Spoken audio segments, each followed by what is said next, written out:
Today we are going to explain Hollywood movie the Shawshank Redemption. इस movie में आप देखेंगे कैसे एक हस्बैंड अपनी वाइफ को उसके लवर के साथ देखता है और उसे उन दोनों को मारने की वजह से 20 साल के लिए जेल भेज दिया जाता है। दोस्तों, मूवी की शुरुआत में एक आदमी गाड़ी में बैठा दिखाई देता है जिसके हाथ में पिस्टल और अल्कोहल है। उसका नाम एंडी है। अब एंडी कोर्ट में दिखाई देता है जहां उसके ऊपर वाइफ और उसके बॉयफ्रेंड को मारने का केस चल रहा है। लॉयर ये प्रूफ कर देता है कि एंडी ने अपनी वाइफ और उसके बॉयफ्रेंड को मारा है, जिसके लिए उसे 20 साल की सजा सुनाई जाती है। अब एक आदमी पेरोल कमेटी के सामने बैठा दिखाई देता है जिसका नाम रेड है। रेड को इस जेल में 20 साल हो चुके हैं और रेड की ये पेरोल रिजेक्ट कर दी जाती है। रेड जेल में सब कैदियों को जेल में उनकी ज़रूरतों का सामान प्रोवाइड कराता है। अब रेड एंडी की स्टोरी सुना रहा है। रेड बताता है एंडी जेल में 1947 में आया था। अब एक वैन बहुत सारे कैदियों को लेकर जेल पहुंचती है, जिन्हें देखकर रेड और उसके साथी आपस में शर्त लगाते हैं कि इनमें से कौन सा आदमी सबसे पहले हार मानेगा। रेड 10 सिगरेट की शर्त लगाता है और एंडी को चुनता है। अब सारे कैदियों के कपड़े उतार कर उन्हें नहलाया जा रहा है और उनके ऊपर बहुत सारा पाउडर फेंका जा रहा है। अब कैदी अपनी सेल में पहुंच जाते हैं। रात में एक कैदी रोने लगता है। ऑफिसर उसे मारते हैं, जिसकी वजह से रेड शर्त हार जाता है और उसे अपने दोस्तों को 10 सिगरेट देनी पड़ती हैं। अगले दिन एंडी जेल में खाना खा रहा होता है, तभी उसके खाने से एक कीड़ा निकलता है। उसके बगल में बैठा एक आदमी एंडी से कीड़ा मांगता है और अपनी जेब में रखी हुई चिड़िया को खिला देता है। अब एंडी नहा रहा है, तभी उसके पास बॉक्स आता है और उसे फ्रेंडशिप करने को बोलता है। एंडी वहाँ से चला जाता है, जिससे बॉक्स गुस्सा हो जाता है। अब रेड बताता है कि कई महीनों बाद एंडी ने पहले आदमी से बात करी और वो पहला आदमी मैं था। एंडी रेड के पास जाता और उससे रॉक हैमर लाने को कहता है। रेड तैयार हो जाता और कहता है मैं डील का 20% लूँगा और अगर तुम पकड़े जाते हो तो तुम किसी को मेरा नाम नहीं बताओगे। अगर तुम किसी को मेरा नाम बताते हो तो हम आगे से कोई डील नहीं करेंगे। रेड कहता है तुम उस हैमर से टनल बनाकर यहाँ से भागना चाहते हो। एंडी कहता है तुम हैमर को देखकर समझ जाओगे। हैमर को देखते ही रेड कहता है एंडी ने सही कहा था, अगर कोई इस हैमर से खोदना चालू करेगा तो उसे जेल से भागने में 600 साल लग जाएंगे। रेड वो हैमर एंडी के पास पहुंचा देता है। अगले दिन एंडी कुछ काम कर रहा होता है, तभी एक आदमी उसे दूसरे रूम में भेज देता है। वहाँ बॉक्स और उसके साथी उसका इंतजार कर रहे होते हैं और जैसे ही एंडी वहाँ पहुँचता है वो एंडी को मारने लगता है, जिससे एंडी को बहुत चोट लगती है। अब बॉक्स अक्सर एंडी को मारने की कोशिश करता है, लेकिन कभी कभी एंडी बच जाता है। एक दिन एंडी और उसके दोस्त छत रिपेयर करते हुए दिखाई देते हैं, तभी वहां ऑफिसर हेडली अपने दोस्तों को बता रहा होता है कि उसके भाई के $35,000 उसे मिलने वाले हैं, लेकिन टैक्स की वजह से उसने उन्हें लेने से मना कर दिया है।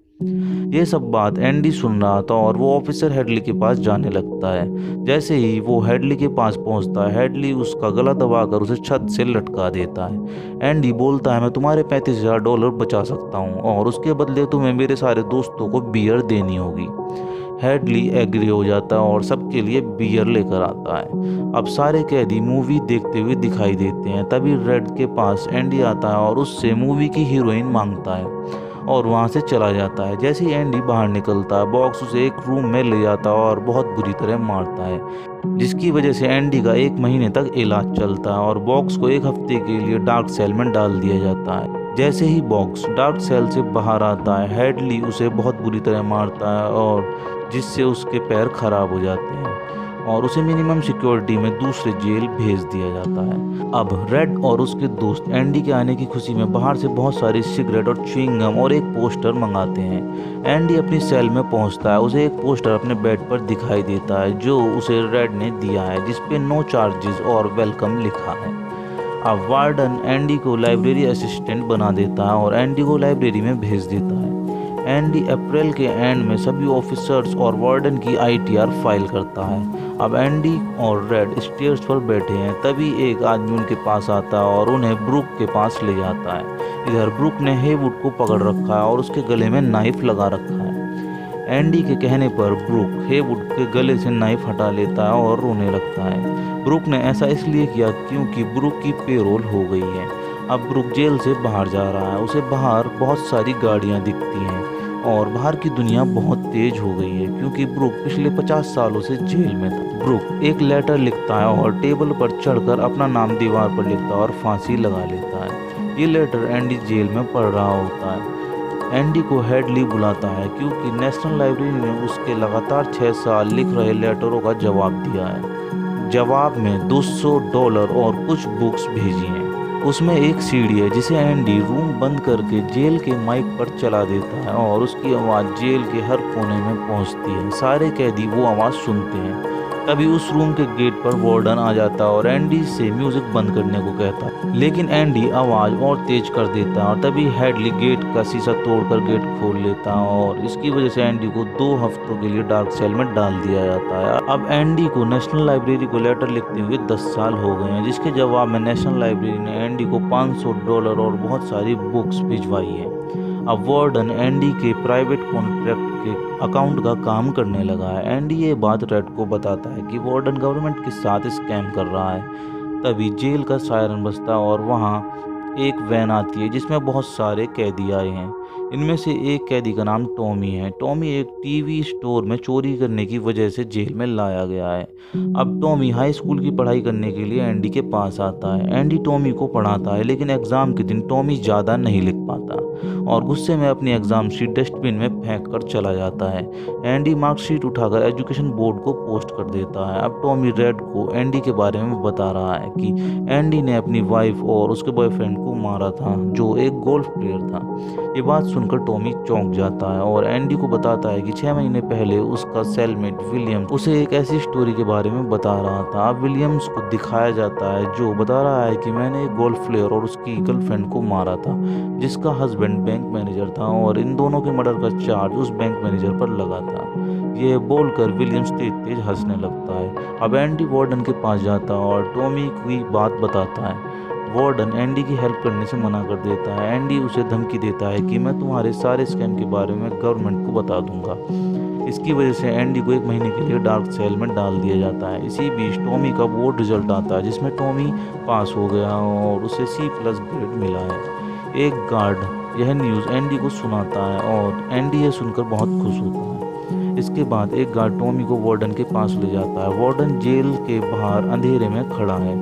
टॉमी उसके पास जाता है और वार्डन टॉमी को सिगरेट देता है और एंडी की सच्चाई किसी और को बताने से मना करता है। जैसे ही वार्डन सिगरेट को अपने शूज से दबाता है, हेडली टॉमी को शूट कर देता है। अगले दिन वार्डन एंडी के पास डार्क सेल में जाता है और उसे टॉमी के बारे में बताता है। टॉमी ने भागने की कोशिश की थी, जिसकी वजह से उसे शूट कर दिया गया। अब एंडी और रेड दीवार के सहारे बैठकर बात कर रहे हैं। एंडी कहता है, मैं यहाँ से निकलकर अपनी बची हुई ज़िंदगी मैक्सिको में पैसिफिक ओशियन के किनारे एक होटल खोलकर बिताऊंगा और एक पुरानी बोट को रिपेयर करके अपने कस्टमर को फिशिंग पर ले जाया करूंगा। एंडी कहता है, वहाँ मुझे एक आदमी की ज़रूरत पड़ेगी जो होटल के लिए सामान अरेंज कर सके। कहता है, मैं सिर्फ जेल के अंदर चीज़ों को अरेंज कर सकता हूँ, जेल के बाहर मैं कुछ नहीं कर सकता। एंडी रेड से कहता है, अगर तुम यहाँ से निकलो तो बॉक्सटन जरूर जाना। बॉक्सटन में एक बहुत बड़ा फील्ड है जहाँ पर काले पत्थरों की दीवार बनी हुई है। वहाँ एक ओक के पेड़ के नीचे मैंने एक चीज़ दबा रखी है। अब रेड अपने दोस्तों के साथ खाना खा रहा है। उसे एंडी की बहुत चिंता हो रही है। तभी हेवुड बताता है, एंडी ने आज मुझसे 6 फीट की रस्सी मांगी थी।